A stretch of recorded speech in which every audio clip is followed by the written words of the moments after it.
But there are still very few professionals who understand how giftedness impacts those diagnoses and how you have to interpret those different scales. And it's really frustrating when I have a kid who I know is twice exceptional and I send them and try to get them to go get an evaluation, and wherever they end up because of insurance or who knows, whatever reasons.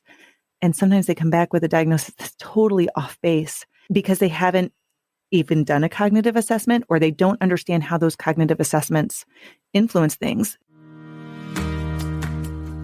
Welcome to Tilt Parenting, a podcast featuring interviews and conversations aimed at inspiring, informing, and supporting parents raising differently wired kids. I'm your host, Debbie Reber. On this week's episode, I'm talking with Emily Kircher-Morris, a specialist in twice-exceptional or 2E learners and a leading voice in the neurodiversity movement. With dual master's degrees in counseling and education, Emily has taught in gifted classrooms, has been a school counselor, and is now in private practice as a licensed professional counselor, where she specializes in helping gifted and twice-exceptional kids. Emily is the author of 2 books related to the development of 2E learners, Teaching Twice-Exceptional Learners in Today's Classroom, and Raising Twice-Exceptional Children, a handbook for parents of neurodivergent gifted kids.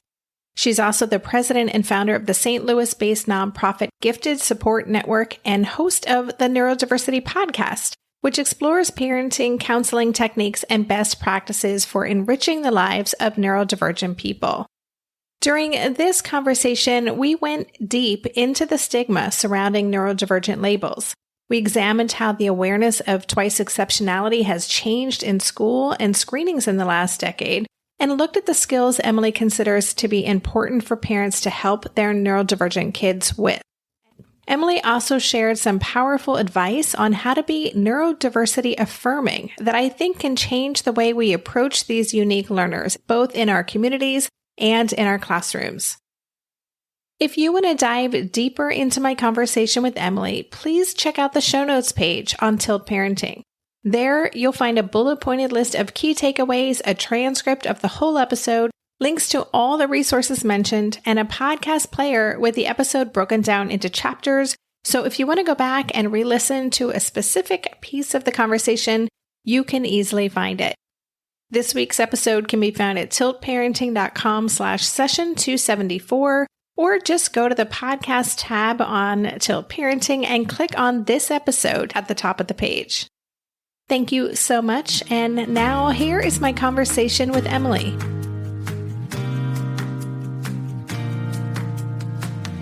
Hey, Emily, welcome to the podcast. Thank you so much for having me.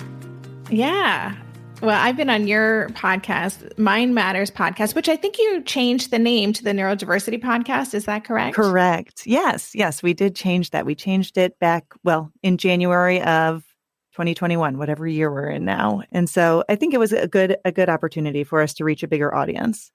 Yeah, I agree. So I bet a lot of listeners have listened to your podcast and are familiar with kind of who you are and the work that you do. But I'd love to know a little bit more about your personal story and how you came to be doing the work that you do in the world. Could you share that with us?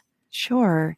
Well, I think so many of us in the neurodiversity field, or a lot of different fields, kind of draw from our own life experiences. And I grew up as a kid. I was identified as ADHD when I was in 5th grade, and I was also in a gifted program. But that really was very confusing for me and for my parents and for my teachers. So when I went into the field of education, I knew that I wanted to make my classroom and the experiences for my students something that was different than what I had experienced. And so that led me to get a master's in gifted ed, and I taught in the gifted education classroom at the elementary and middle school levels for several years. But what I knew was that those kids who were twice exceptional were really still not getting the support that they needed. So I went back and got a second master's in counseling and family therapy, which has led me to opening my mental health practice, where I work with kids and their families who are neurodivergent, and specialize with gifted and twice exceptional kids, but not exclusively so, because neurodiversity is such a broad range of needs. And that's kind of where I am now, in addition to being a parent to 3 kids, 2 of whom are also neurodivergent, and one who's just in first grade, but we're starting to see some more of those signs that are a little more evident. Yeah. And I will say that tilt parenting isn't exclusively for parents of twice exceptional kids, although there are a lot of parents and caregivers supporting those kids who are listeners. And that was a term that was just not on my radar when my guy was little, even though he had multiple diagnoses and labels and was gifted. So that was clearly his profile. But I'm just wondering, in the time that you've been focused on this, how have you seen the awareness of twice exceptionality grow kind of in mainstream schools? Yeah. First of all, when I started my master's in gifted education, this was in like the mid 2000s, like 2004-ish. And twice exceptional was not even a term that we discussed in my master's level courses in education. Now, we did talk about kids who were gifted and had other diagnoses, specifically more like dyslexia and ADHD. But even the awareness of, at the time, what was Asperger's, but now is just under that umbrella of autism, that has just grown so much over the years. So once I was in the classroom teaching, I think I was probably closer to, 2010 even, maybe, when I first really started to understand that term twice exceptional and what that meant, and really started to see those kids. I was actually thinking about this the other day, and I don't want to get too specific about things, but I think one of the things that actually really influenced that change was when the WISC-4 came out and they developed the General Ability Index, where they took out the working memory and processing speed. I think that was something that actually really influenced the ability for us to identify these twice exceptional kids who had these advanced cognitive abilities, but maybe the working memory and processing speed, if they were, autistic or ADHD, were maybe pulling down those scores a little bit. And so I know that's kind of maybe doesn't, that means something to some people who are probably listening, but not a lot. But it is kind of interesting to think about how that evolution has occurred over the years. And even now, I think that schools are really just beginning to understand that twice exceptional kids exist and are in their classrooms. Yeah. I mean, I think about when Asher was first undergoing, I think, his first evaluation or neuropsych when he was maybe 5. And the giftedness piece of it wasn't even part of is it the ADAS? How can you not consider all of these pieces together? Like, these kids aren't operating in a vacuum. And it's fascinating to me. And I have seen such a change. I mean, that was now 12 years ago, but I feel like there has been an evolution in terms of the way that we're even evaluating kids. Yeah. And I know that I have a lot of clients who are looking for diagnosis. So I'm a mental health counselor. So while I do some basic assessments and I do a lot of observational, like I just kind of know what I'm seeing a lot of times, but I don't necessarily do like a full differential diagnosis in my practice. That's not part of what's within my scope of practice. But there are still very few professionals who understand how giftedness impacts those diagnoses and how you have to interpret those different scales. And it's really frustrating when I have a kid who I know is twice exceptional and I send them and try to get them to go get an evaluation, and wherever they end up because of insurance or who knows, whatever reasons. And sometimes they come back with a diagnosis that's totally off base because they haven't even done a cognitive assessment, or they don't understand how those cognitive assessments influence things. There's a lot of research out there. Megan Foley-Nickpon up at the University of Iowa actually is doing some stuff with how kids don't end up qualifying because their giftedness compensates and they don't meet diagnostic criteria. But that doesn't mean that they don't need those supports. And sometimes, I mean, labels, you can talk about labels all you want, but sometimes a label is necessary to get kids the support that they need. And if we're missing kids, we're missing that opportunity. Exactly. Well, I actually do want to talk about labels with you. So I'm glad that you brought that up. I know that you are passionate about destigmatizing neurodiversity. and labels that everyone is afraid of giving or afraid of having. And I would love to talk about that a little bit more. Labels is something that comes up a lot. I get asked the question all the time, do I need this label? Should I tell my child? What will this mean? Could you share some of your thoughts on stigma and labels within the neurodiversity field? I think it's such a personal journey for people. And there's so much misunderstanding about different diagnoses. But I think where I've kind of landed with it is recognizing that labels are a tool to both build self-awareness and understanding in somebody who is neurodivergent, and to access supports and to give the language for self-advocacy. So I think that in an ideal utopian world, we wouldn't need labels. That would be great if we were just able to really understand that each individual is unique and they have their own needs and we can modify for those things. That would be wonderful. Unfortunately, that's not the world that we live in. And so, I think that what we do, though, is we explain away things. And what I've seen, especially in the gifted population, is we tend to go along this, we want to lean towards, oh, well, they're gifted. They're just kind of quirky, or this is this reason or that reason or whatever. And we miss the opportunity to recognize what those difficulties are. And so for these twice exceptional kids, they go through life not understanding why they have this particular ability. They understand things and they know things, but it's not reflected in their schoolwork, or they're always getting in trouble for discipline issues, or they are having a hard time making friends. And sometimes if we can say, listen, this is what your profile is. You have these strengths. These things don't come as naturally to you. This is part of how you are wired. This is part of neurodiversity, and you are neurodivergent, and that makes you who you are. And that's okay. And when we destigmatize that, not only for the individual, but also just for society in general, we empower people to reach their potential in whatever way they feel is best for them. I love the way you laid that out. You said it much more succinctly than I do when I'm asked that question, but I'm very much in alignment with you on the role of labels, and I appreciate that perspective. And I'm wondering, what does it mean then to be neurodiversity affirming? So as parents who are supporting our kids in schools or just in the world, in our neighborhoods, in our communities, what does that mean? And what does that look like? Yeah. Let me start from an educational standpoint and from a mental health standpoint. To be neurodiversity affirming means recognizing that the way that somebody interacts with the world is not inherently broken or wrong. It's just different. And we need to validate that. And we shouldn't try to change people to fit what we consider normal, because there is no normal. Like when we talk about normal, we're talking about an average of the normative population, but everybody is very different.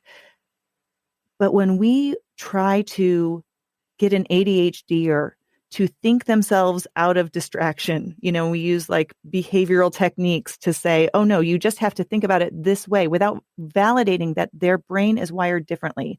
Or when we try to convince an autistic kid that their struggles with social communication is just something that they need to think about differently, or they need to do differently, without really understanding and valuing and validating why they communicate and relate to people the way that they do, we're really causing a lot of trauma to them, because they start to doubt themselves. They don't believe that they are capable. And we really need to make sure that we are meeting them where they are. And in order to be neurodiversity affirming, when we meet them where they are, we are listening to them. And we are asking them, what are the things that are important to you? What are the things that you would like to learn to do better? And how can I support you with that? And let's find the ways that either you can self-advocate to ask for those supports. What are the things that work for me? But, I think what it comes down to is we tend to lean towards, as parents, educators, mental health professionals, whatever, we tend to lean heavily on behavioral interventions. Essentially what we're doing is, rewards and consequences. And we're going to, modify somebody's behavior to fit into what we want them to be. When we do that, when we use behavioral interventions to fix neurological struggles that are related to neurologically wired differences, we're not addressing the problem and we're causing more problems along the way. We are undermining that neurodiversity. And I think that really just causes a lot of damage if we're not being neurodiversity affirming, recognizing that those differences are valuable and that we can work with people where they are. We'll be right back after this quick break.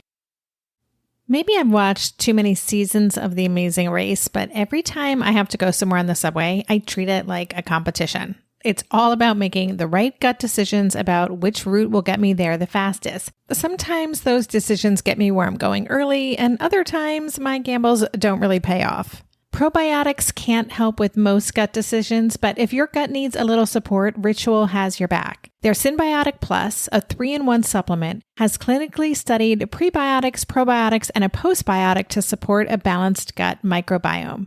I've been using Synbiotic Plus for about 6 months now, and it's become a core part of my morning routine. I take the mini capsule every morning while making my way through my inbox, whether I'm at home or I'm on the road, because it doesn't need to be refrigerated. And the capsule itself is delayed released, which helps it survive the harsh conditions of the upper GI tract for delivery to the colon, and that's exactly where we want it to go. Ritual invested in a study modeling the human colon, which showed that Synbiotic Plus significantly increased microbial diversity and the growth of beneficial bacteria.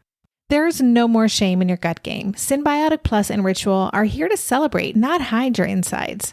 Get 25% off your first month for a limited time at ritual.com/tilt. Start Ritual or add Synbiotic Plus to your subscription today. That's ritual.com/tilt for 25% off. During this month of planning and organization for big transitions, rhythms and routines have been absolutely essential for our physical and emotional well-being. So Green Chef nights are reliably and predictably a good night. We know the ingredients will be fresh and prepped, the instructions easy to follow, and the meal delicious. We're all still talking about last week's turkey tacos with mango chimichurri sauce, refried beans, and Monterey Jack cheese. Green Chef contributes to a healthy lifestyle with easy and delicious menus like fresh seasonal salads and grain bowls, and with over 80 weekly meal and market options, plus rotating options to suit a variety of lifestyles, whether Mediterranean, plant-based, calorie-smart, keto, protein-packed, gluten-free. There are always plenty of options to choose from. Whatever you select, you'll get farm-fresh ingredients, organic whole fruits and veggies, and premium proteins, all delivered straight to your door. I love those 4 words. Straight to my door. Oh, and one more thing I love about Green Chef, they have an app, which means it's easy to manage meal preferences and delivery from your phone if you want to. And I, for one, want to. I am in that mode where I'm making the most of little moments like waiting in line at the pharmacy or for the F train to pull into the station to tackle all of those to-dos. So the convenience of an app is key for me. Green Chef has a special offer for Tilt listeners. Go to greenchef.com/tilt50 and use code TILT50 to get 50% off plus 20% off your next 2 months. That's 50% off plus 20% off your next 2 months when you use the code TILT50 at greenchef.com/tilt50.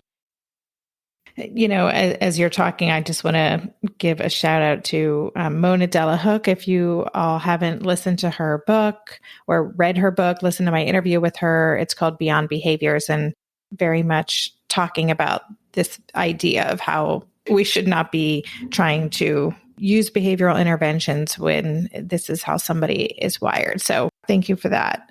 So you have been a very busy person. I brought you on this show because I know you have a new book out about teaching twice exceptional kids. You also have another book coming out later this year about parenting twice exceptional kids. First of all, how have you done all of this? Like, how are you managing? Well, first of all, the Teaching Twice Exceptional Learners book, which was out from Free Spirit Publishing, and it was just released in August. It was actually supposed to have been published last year, and they pushed it back due to the pandemic. So it's not like I wrote both of these books simultaneously, although they are coming out closely together. And then, and so I wrote the one for teaching twice exceptional learners. And then I had this opportunity to write a book more geared for parents about how to collaborate with the schools. The way I kind of broke it down was there's a whole chapter about understanding neurodiversity and what it means to be neurodiversity affirming as a family. And then there's a second portion, which breaks down like the five skills that I identify that really are important for parents to help their neurodivergent kids with. And then also a portion about collaborating with the schools. And so that book will be out in January. Actually, they've also, that publication date has also gotten pushed back a couple of times, but I think January 2022 is pretty firm at this point. Listeners, I'll have links to these in the show notes page. I'm not sure exactly when this episode's going to be released yet, but hopefully you won't have to wait too long for the Raising Twice Exceptional Children book. The subtitle of that is A Handbook for Parents of Neurodivergent Gifted Kids. Can you give us a little tip or two from that book? You know, you said you have these 5 skills that you identified. Can you give us a takeaway or two? Sure. The 5 skills that I talk about specifically, and I kind of just went through and thought about what are the things that I work with the clients in my office with? What are the questions that kids have, that parents have? And so I settled on executive functioning as a skill, emotional regulation, positive communication. And I connected that both with social relationships and also, other situations where just communicating is important. Self-directed motivation, so kind of self-regulation with motivation, and then self-advocacy. And one of the things that I found as I was going through this was I actually, as I listed those, you heard I listed self-advocacy as the 5th item, but when I wrote the book, I actually put that as the first chapter as a skill-based portion because self-advocacy is so important for neurodivergent kids. And this is where when they have a level of self-awareness about what their needs are, going back to what we were talking about, like it's not about changing behaviors, it's about helping kids understand themselves so that they can navigate the world in a way that works for them. Like for me, as an ADHDer, I understand what the accommodations are that work for me. And sometimes I have to ask people to modify things just as far as like what time of day, like I just kind of know, like at some point I'm not going to have the focus to do certain tasks. So I advocate for those things. But if I didn't learn how to self-advocate, if I didn't learn how to effectively recognize my needs, understand who to ask, understand how to ask, I would really be struggling much more. And so I think self-advocacy is something that we can really help our kids develop from a very young age. And it also is a great way to make sure that we're not enabling them, because when we put them in charge of recognizing their needs and asking for those needs, we can then scaffold that support in a way that is helping them to become more independent. And so I think that that's one thing that sometimes we talk a lot about self-advocacy, but I don't think we emphasize it enough specifically as a skill that we can work on with our neurodivergent kids. Yeah, and I agree with you. It is so important. And, there's a lot of research that shows that a lot of differently wired students, when they go on to college, if they don't have the skills to self-advocate, they may, or that self-awareness or that kind of positive thinking around their neurodivergence, they may decline services. They may say, I think I can do this on my own. And that doesn't always work out well for them. So I think this is really important. And I also agree with you wholeheartedly that supporting our kids in that self-awareness piece and really just knowing deeply who they are on every level is really one of the greatest gifts that we could give to them. Mm-hmm. And I think one of the things that I have really learned, both through the writing of the book, but just working with my clients in the office and also my own kids, as adults, we are so bad at assuming that kids will pick up on things automatically. And whether they're neurodivergent or not, we forget that kids need to be explicitly taught skills, things that we don't really remember learning. And perhaps there are some of us, maybe we did pick it up along the way. But if we notice that our child is struggling with something and we sit down and we break it down with them step by step, it's just really effective. And I think we underestimate, in psychology, in my counseling practice, we call this intervention psychoeducation, right? We're teaching them about the skill or whatever. But I'm like, well, this is just called teaching. This is just parenting. Like there's nothing fancy about it, but especially with bright kids who often talk like little mini adults, and we forget that they're 7 when they talk like they're 12 or whatever it is. We just have to sometimes take a step back and say, what is the actual skill that they need to build here? And how can we break that down for them to help them learn it? Absolutely.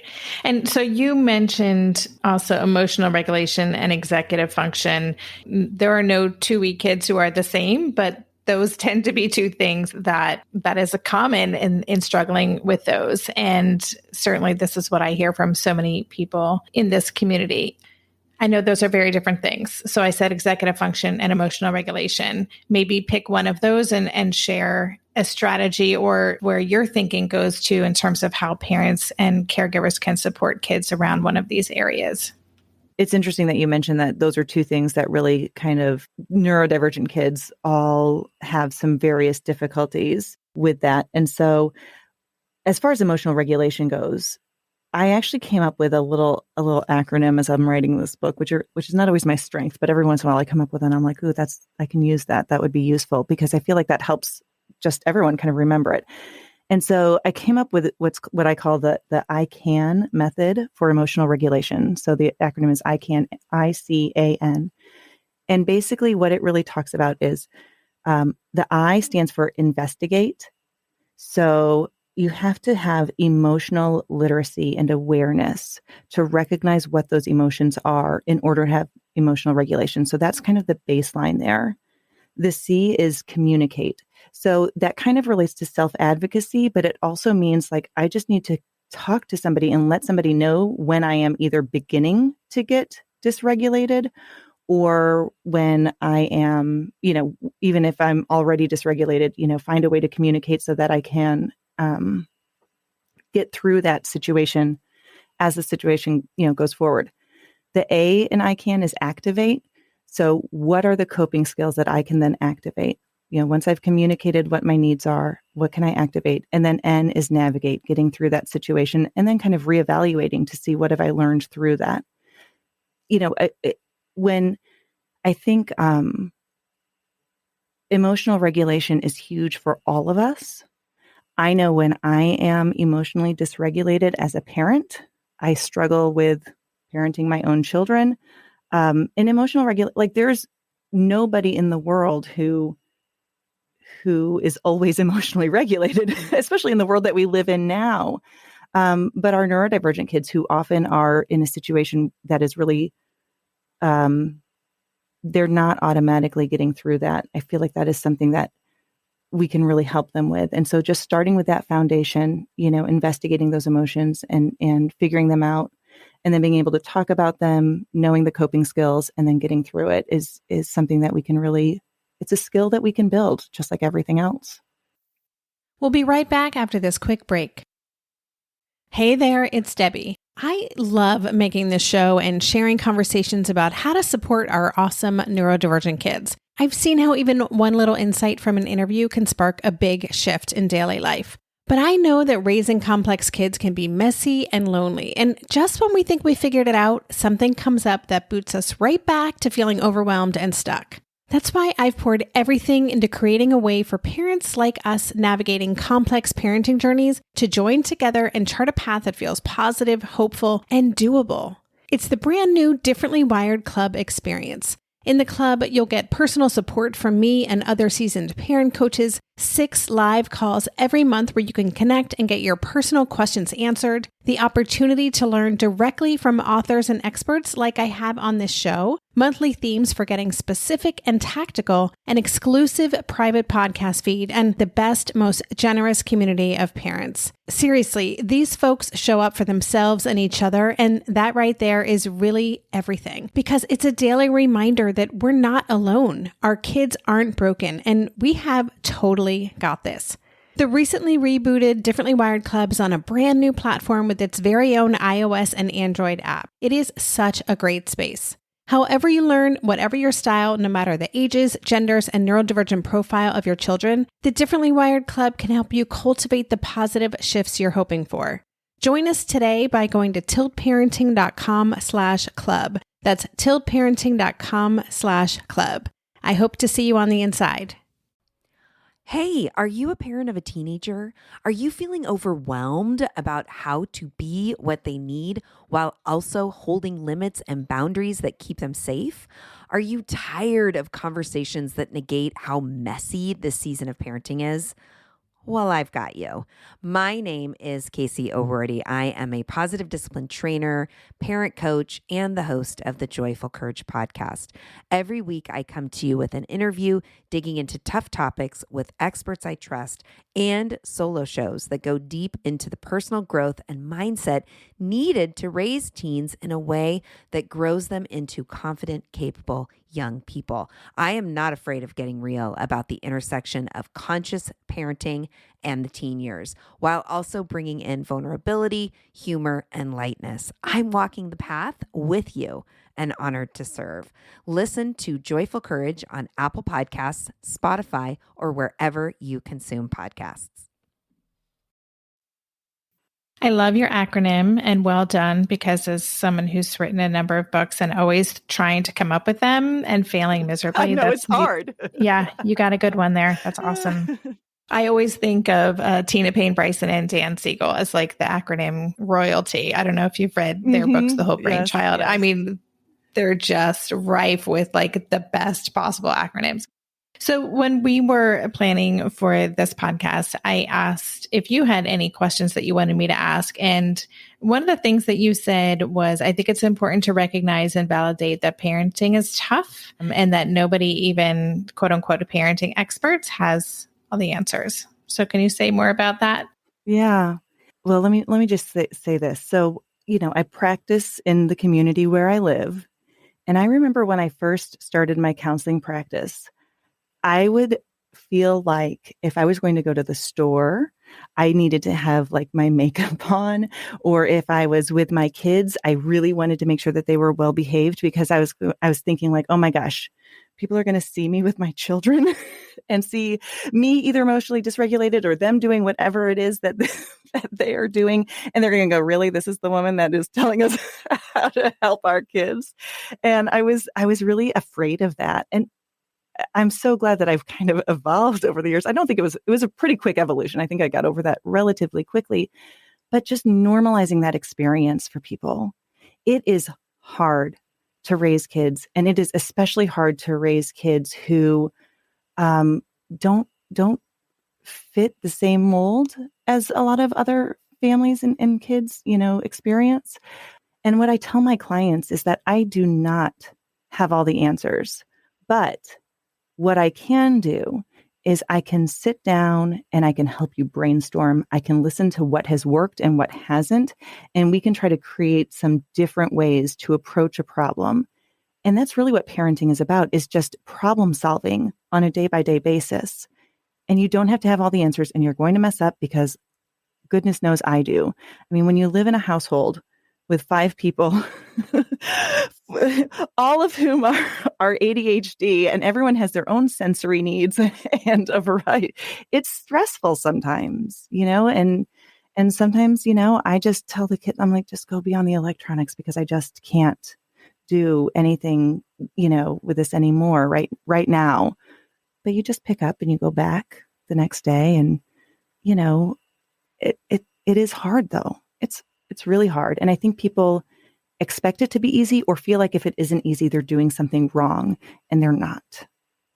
Yeah. And I think I just appreciate you sharing that. And obviously you're getting lots of practice on everything that you're talking about in that busy household. And I think it's so helpful when I get to connect with people that I've admired and read their books for years and relied upon. And then I'm like, oh, they're in this with us. There's something just powerful in that vulnerability and sharing. So thank you for that. Before we wrap up, I wanted to just touch upon your book that just came out in August, Teaching Twice Exceptional Kids in Today's Classrooms.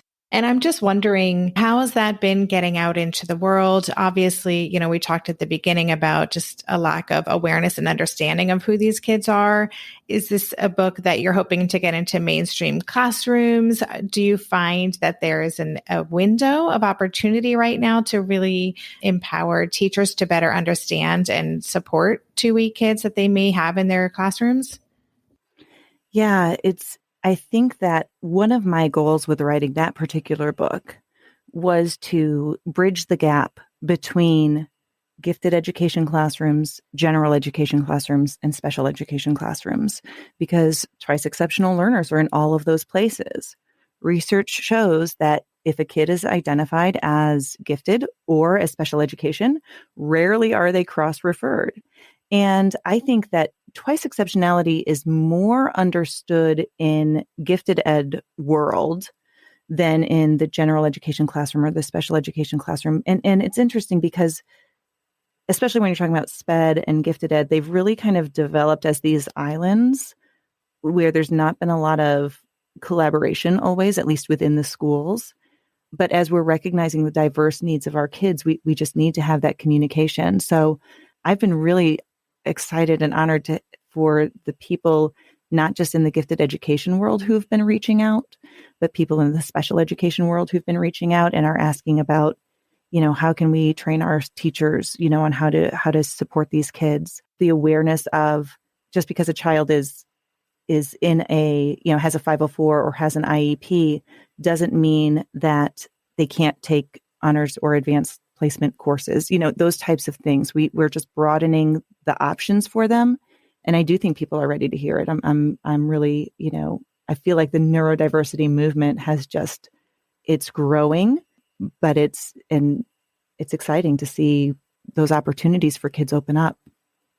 I love your optimism, and I'm right there with you. Sometimes I just wonder if it's the people I'm hanging out with or the conversations I'm having regularly, but I do see just more overall awareness. I think that perhaps that's one of the gifts, if you will, of COVID is just an increased awareness of different ways of learning and that more kids may be differently wired than people even knew, and that there are different ways to learn and just different ways to kind of show their knowledge of things. Like, I just feel like the world is opening up in that way. I hope that is something that we can carry with us as we go back into this school year and whatever kind of the future of education looks like. And you're just making such a contribution with your podcast and your books, and you have a lot of momentum. And I just want to say thank you. I appreciate what you do in the world and really glad that you're a voice out there in this movement. Oh, well, Debbie, thank you. You've been leading the way. Thank you. Well, before we say goodbye, any last thoughts? And also, please let listeners know all the different places they can find you on the interwebs, on social media. Yeah, you can find me on my podcast, which is the Neurodiversity Podcast. And that website is neurodiversitypodcast.com, or you can find it wherever. I do spend way too much time probably on Twitter. So my Twitter handle is at EmilyKM_LPC. So that's like licensed professional counselor. And you can find me all the places, LinkedIn, Instagram, Facebook, whatever. For everyone out there who is navigating this world, I guess my final thought is just, keep with it. You're just by being here now, listening to this, you are on the right track. And so that's all you can do is just one step, at a time. That's a wonderful note to end this conversation on. Thank you. Thank you for those words. Thank you for everything you shared with us today. And good luck with the new book launch. We'll be following that, and I will absolutely share it among the community. And thanks so much for everything you shared today. Oh, thank you so much for the chance to be here, Debbie. You've been listening to the Tilt Parenting Podcast. If you want to dig deeper into this episode, check out the show notes page. Every episode has a dedicated show notes page on my website where you can get links to all the resources we discussed, read a transcript, and even easily go back and listen to key takeaways by using the chapters feature on the podcast player. To get to the show notes page for this episode, just go to tiltparenting.com/podcast and select this show. If you love this podcast and want to help cover the cost of its production, please consider joining my Patreon campaign. For as little as $2 a month, you can help cover the cost of the hosting platform for this show, my wonderful new editor and producer, Andrea, and more. It's so easy to sign up. Just go to patreon.com/tiltparenting to learn more, or click on the Patreon link on any show notes page. If you're into social media, you can follow Tilt Parenting at Tilt Parenting on Instagram and Twitter. Visit the Tilt Parenting page on Facebook or join my Facebook community called Tilt Together.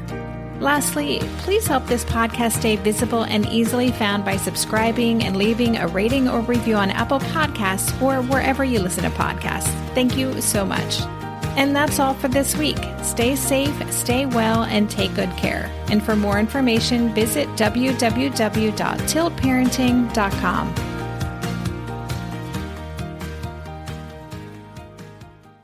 If you're a parent, I invite you to join us at the Mindful Mama podcast, where it's all about becoming a less irritable, more joyful parent. With sometimes hilarious and always thought-provoking experts and friends, at Mindful Mama, we know that you cannot give what you do not have. And when you have calm and peace within, then you can give it to your children.